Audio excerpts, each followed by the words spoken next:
Today, you will hear from DA Mulroy along with the director of TBI, David Rouse. And so I want to just make it very clear and ask for your understanding that this is still an ongoing investigation. And so for that reason, there are limits to some of the things and some of the questions that we can answer. So we ask for your understanding as it relates to that. And I will turn it over to DA Mulroy.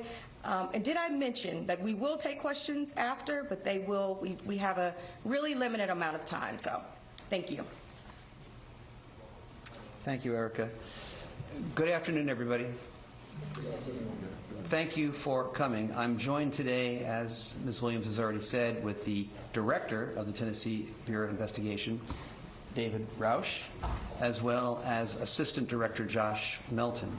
I'm also joined by other members of my staff, including Ernest Brooks, Ray Lapone, Gerald Scahan, but then also, most relevant for today, the trial team in the Tyre Nichols case, including Paul Hagerman and Tanisha Johnson. Another member of the trial team, Melanie Headley, is unavailable. We're here today because of a tragedy that wounds one family deeply, but also hurts us all: the death of Tyre Nichols. We understand and acknowledge the grief that the friends and family of Tyre Nichols are experiencing right now, as well as the great concern throughout all of Memphis and Shelby County about this case. We met several times this week with the family of Tyre Nichols. They described an almost perfect son, a cheerful and happy person who enjoyed skateboarding and sunsets over Shelby Farms Park. We're grateful to the family of Tyre Nichols for their patience as we expedited both the investigation and the consideration of charges in this case, as well as the understanding on the part of the family that premature release of the video could compromise both.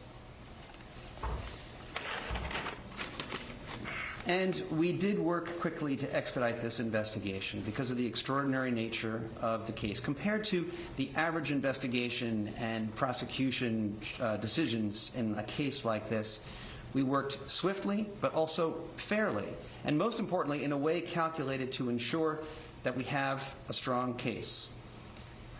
As you might have heard from Ms. Williams, in this case and any other officer-involved fatality case, I immediately called in the TBI so that we could have an independent investigation.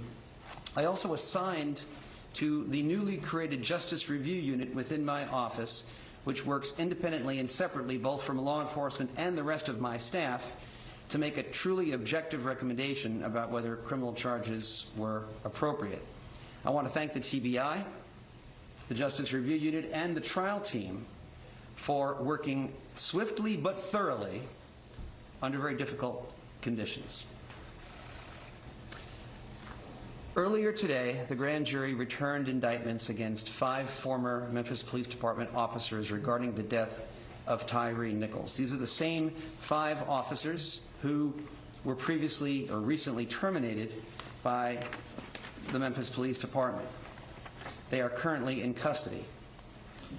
They are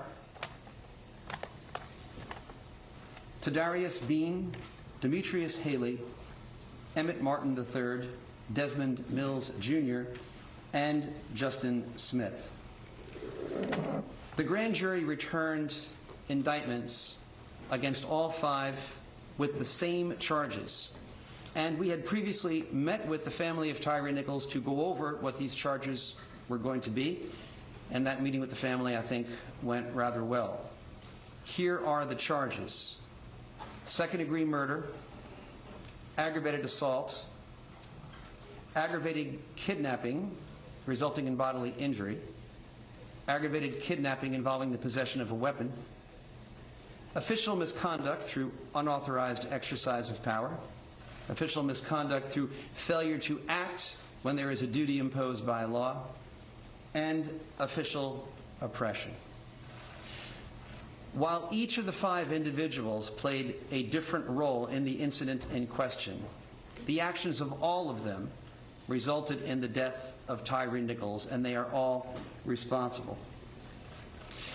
It's important to note as Ms. Williams said, that this is still an ongoing investigation, and therefore there are limits on what we can say about this case. We ask for everyone's continued patience as we continue to vigorously seek justice in this case.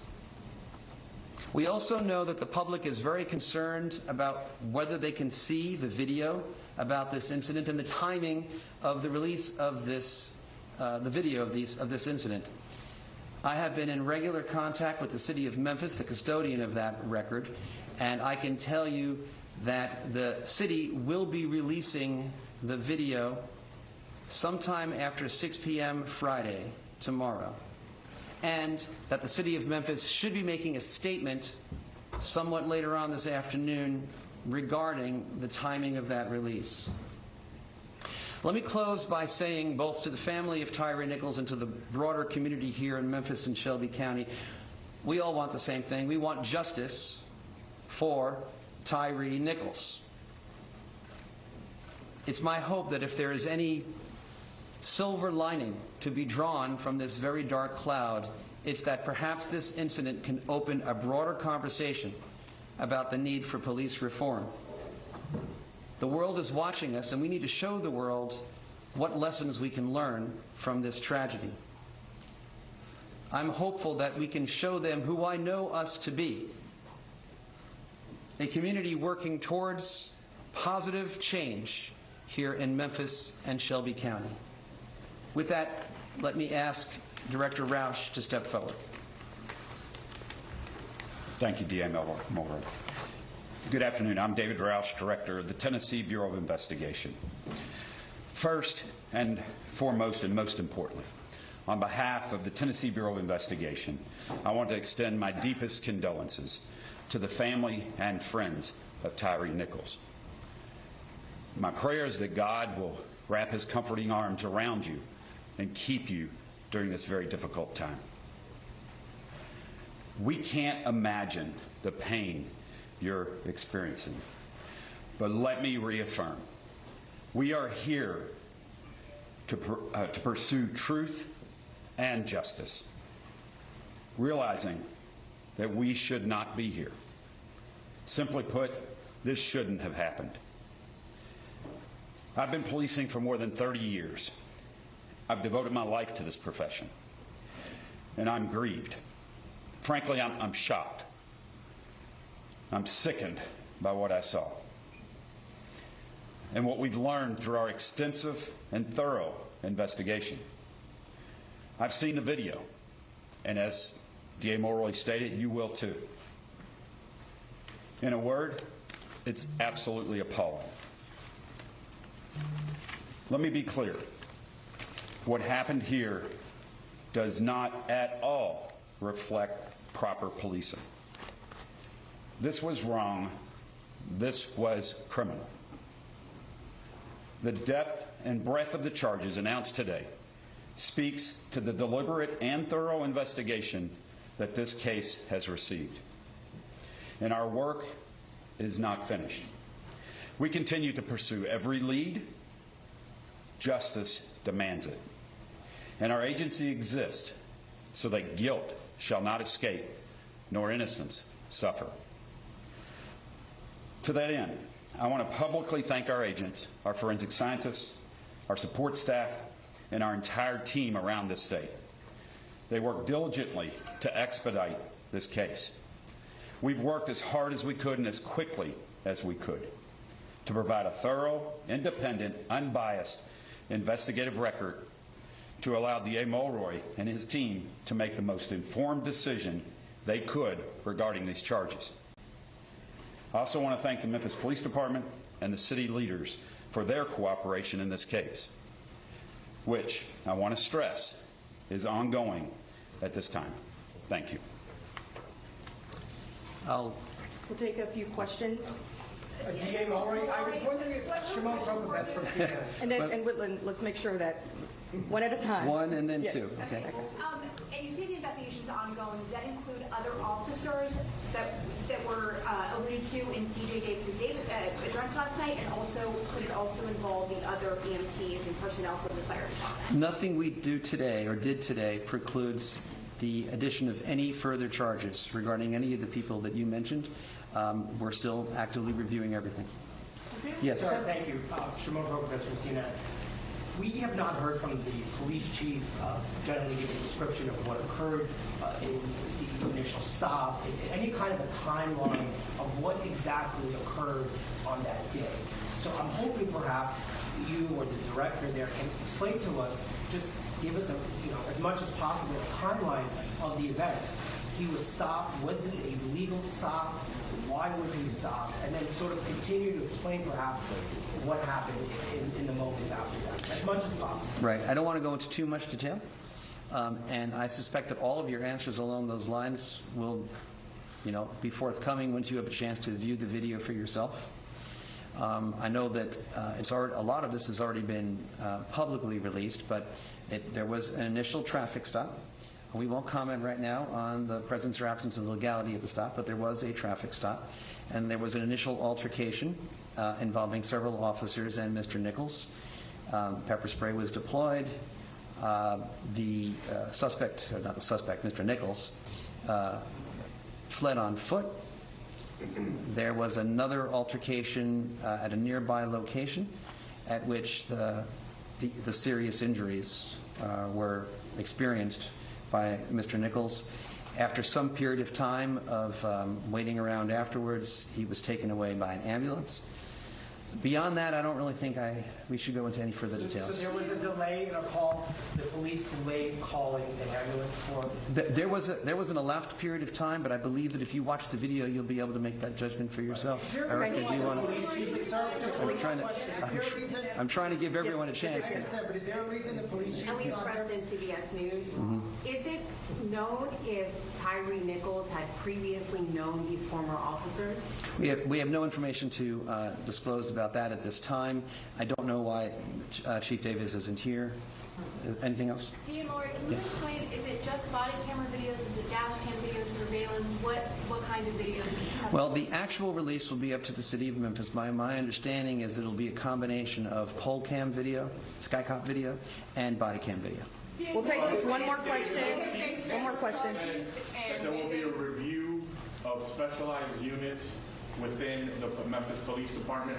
Two questions. First, were these officers member of the organized crime unit? And second, will your office be involved in that investigation? Well, so I've read in the newspaper that Chief Davis has announced a review of those specialized units. I think that's a good idea. I commend Chief Davis for doing that. I think Chief Davis is committed to, trying to do whatever she can to learn lessons from this incident. I don't contemplate that our office would be involved in that review. I think that's were they members of the organized crime unit? Scorpion. So I think it's already been reported publicly that the Scorpion unit was involved. Thank you. Is that it? That's it. Okay. I'm being told that's it. Thank you very much. Thank you. Thank you. Can you please tell us the list of those aggravated kidnapping charges? To explain this? Yes, sir. All right. Well, I don't we've mind just doing that. heard explaining from- the laws, I don't think at all. Hold on just a moment. Let's listen back in. Yeah. So, all right. So, kidnapping is any unlawful confinement of another, which substantially restrains someone's liberty. At a certain point in the sequence of events, it is our view that this, if it was a legal detention to begin with, it certainly became illegal at a certain point, and it was an unlawful detention. The aggravated nature of the charge is because if that kidnapping resulted in bodily injury, that's one grounds for saying that it is aggravated kidnapping. If the persons involved in that unlawful restraint of liberty possessed weapons, that is another ground for saying that the kidnapping was aggravated. Do you want me to explain the other charges as well? Or? Okay. All right. So official misconduct is when any public official acting part of their official duties intentionally or knowingly acts in a way, exercises authority that is unauthorized by law. Right? So that's an affirmative statement, an affirmative act of official misconduct. At the same time, law enforcement officials who are on duty are also under an affirmative duty to prevent official misconduct. and to accurately report information to any medical personnel that show up. And through inaction, when there is a duty imposed by law, that could also be a separate ground for charging official misconduct. Official oppression is a related statute. It's not exactly the same. There is some overlap, but it's not perfect overlap. But it is basically some sort of, by an official, knowing mistreatment in the course of carrying out their official duties. Aggravated assault, I think, is fairly obvious, and under the laws of Tennessee, second-degree murder is a knowing killing. All right. Thank you. That's something that your office tracks. How long the video will